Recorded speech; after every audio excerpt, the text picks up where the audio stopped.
জুলাই মাসের শুরুতে কোটা সংস্কারের দাবিতে আন্দোলনে নেমেছিল শিক্ষার্থীরা। গত 16 জুলাই সেই আন্দোলন সহিংসতায় রূপ নেয়।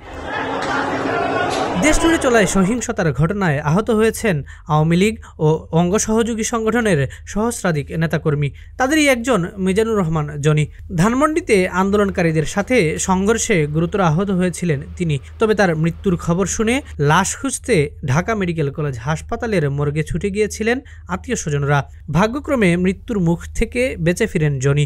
এখন চিকিৎসাধীন আছেন বঙ্গবন্ধু শেখ মুজিব মেডিকেল বিশ্ববিদ্যালয়ে। বুকে চাপা কষ্ট নিয়ে বলছিলেন, সাধারণ শিক্ষার্থীদের ব্যানারে বিএনপি জামায়াতের সন্ত্রাসীরা তার উপরেই নৃশংস হামলা চালিয়েছিল। যখন ওরা ধানমন্ডি 7 নম্বরের থেকে এদিকে সভানেত্রী কার্যালয়ের দিকে আসে, তখন আমরা প্রতিরোধ করার চেষ্টা করি। এই প্রতিরোধ করার চেষ্টার সূত্রপাতই আসলে এই ঘটনাটা। ওদের তো আসলে ওরা একটা ব্লু প্রিন্ট করেই নামছে যে সারা বাংলাদেশে ব্যাপক ধ্বংসযজ্ঞ করে বাংলাদেশের এই ডিজিটাল স্মার্ট বাংলাদেশকে কিভাবে পিছনে নিয়ে একটি জঙ্গি ভাবধারা রাষ্ট্র কায়েম করা যায়, এইটা ওরা এই একটা ছাত্র আন্দোলনের, বৈষম্য বিরোধী ছাত্র আন্দোলনের ব্যানারে পিছনে এরা আজ থেকে আরও 10-15 দিন আগে এই কাজটা শুরু করেছে এবং তারই প্রতিফলন গত শুক্রবারের ওই ঘটনা। রাজধানীর শান্তিনগর এলাকা দিয়ে আওয়ামী লীগের কর্মসূচিতে যোগ দেওয়ার জন্য শাহবাগে আসছিলেন ঢাকা মহানগর দক্ষিণ যুবলীগের সাংগঠনিক সম্পাদক মাকসুদুর রহমান মাসুদ। তাকে পেছন থেকে ধাওয়া দিয়ে উপর্যুপরি হামলা চালায় কোটা আন্দোলনকারীরা। পরে মৃত ভেবে তাকে ফেলে যায় তারা। 10 দিন আগে আহত হওয়া মাকসুদ এখনও স্বাভাবিকভাবে কথা বলতে পারছেন না। বিএনপি জামাতের পোলাপান ওইখান দিয়ে দেখা বলতেছে যুবলীগের সাংগঠনিক সম্পাদক মাকসুদ হেরেদর, এই কথা কয়ে এই পিছন থেকে অ্যাটাক করলো। কর্ণফুলী গার্ডেনের সামনে পিছন থেকে অ্যাটাক, বেপরোয়া মারধর করছে। আপনার তাৎক্ষণিক ওইখানে মোটরসাইকেলটা পুড়িয়ে ফেলেছে।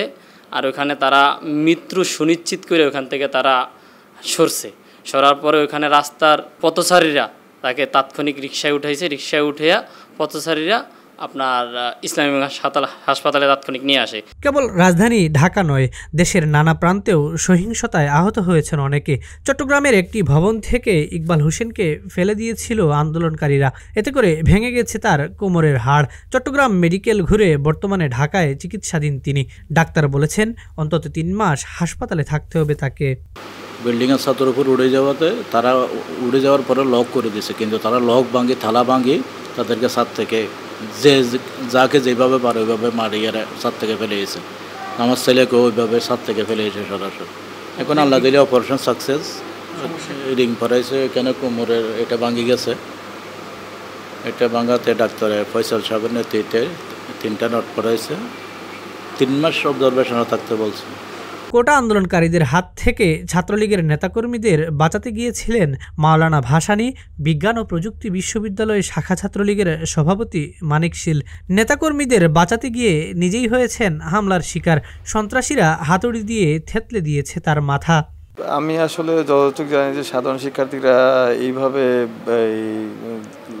লোহার তৈরি রড, দা এবং ভারী অস্ত্রশস্ত্র নিয়ে তারা এখানে সাধারণ মানুষের উপর বা অন্যদের উপরে আক্রমণ করতে পারে না। তো নিশ্চয়ই এই সাধারণ ছাত্রীদের ব্যানারে এখানে ছাত্র দল শিবির বা অন্য মতাদর্শী যারা আছে, যারা দেশটাকে নৈরাজ্যের দিকে ফেলে দিতে চায়, অস্থিতিশীল করতে চায়, তারা আছে। আমাদের এখানে যারা ছিল স্পষ্টই আমরা সবসময় দেখেছি যে সাধারণ শিক্ষার্থীর ব্যানারে এক শ্রেণীর সুবিধা নেওয়ার চেষ্টা করছে, তারাই ছিল সেখানে। তারাই এইভাবে আঘাত করছে। সাধারণ শিক্ষার্থীরা এইভাবে কারো মাথায় এইভাবে আঘাত করতে পারে না।